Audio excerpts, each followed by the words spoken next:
যে অসমৰ শিক্ষা অনুষ্ঠানৰ পৰিচালনা ব্যৱস্থাটোৰ পৰা ৰাজনীতিমুক্ত হ'ব লাগে। সেৱা আৰু কাউন্সিল একত্ৰীকৰণ হ'ব। কি হ'ব? অসমৰ যিকোনো মেধাৱী ছাত্ৰ ছাত্ৰীয়ে অৰ্থনৈতিক সমস্যাৰ কাৰণে পঢ়া শুনা বাদ দিব নালাগিব। শিক্ষানুষ্ঠান পৰিচালনাৰ দায়িত্ব ৰাজনীতিবিদৰ হাতৰ পৰা আমি শিক্ষাবিদৰ হাতত অৰ্পণ কৰাটো অত্যন্ত প্ৰয়োজন। যিচাম ল'ৰা ছোৱালী মেধাৱী কিন্তু বাহিৰলৈ পঢ়িবলৈ যাব নোৱাৰে, সেইচাম ছাত্ৰ ছাত্ৰী ক'ত পঢ়িব? দিছপুৰৰ পৰা যাতে এই কাউন্সিল ৰাজ্যিক বৰ্ড যাতে নিৰঞ্জন নহয়, তাৰ কাৰণে সুস্থিৰ সিদ্ধান্ত ল'ব লাগে। যিসমূহ মেধাৱী ছাত্ৰ ছাত্ৰীয়ে অৰ্থনৈতিক সমস্যাৰ কাৰণে পঢ়িম নপঢ়িম ভাবি আছে, তেওঁলোকক আমি ক'ব খোজোঁ যে পঢ়িম নপঢ়িম সিদ্ধান্ত বাদ দি পঢ়িম এই সিদ্ধান্তলৈ যাতে আগবাঢ়ি যায়।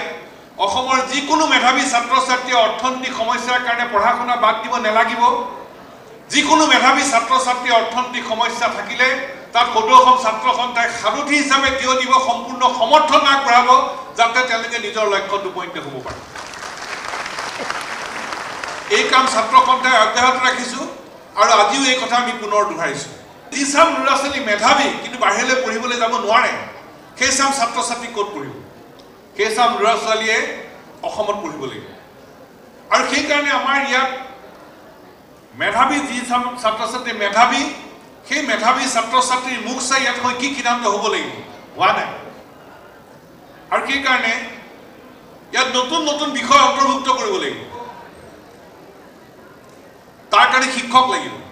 নতুন বিষয় নুখুলোতে এতিয়া মহাবিদ্যালয়বিলাকত প্ৰায় 400 শিক্ষকৰ পদ খালী আছে।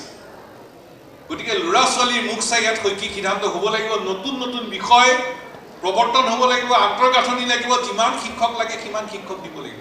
কাৰণ আমাৰ ল'ৰা ছোৱালীৰ মংগলৰ কথা যে আমি এচাম দক্ষ প্ৰশাসনিক বিষয়া প্ৰস্তুত কৰিব বিচাৰিছোঁ। অসমত বহু ছাত্ৰ ছাত্ৰীৰ মন আছে,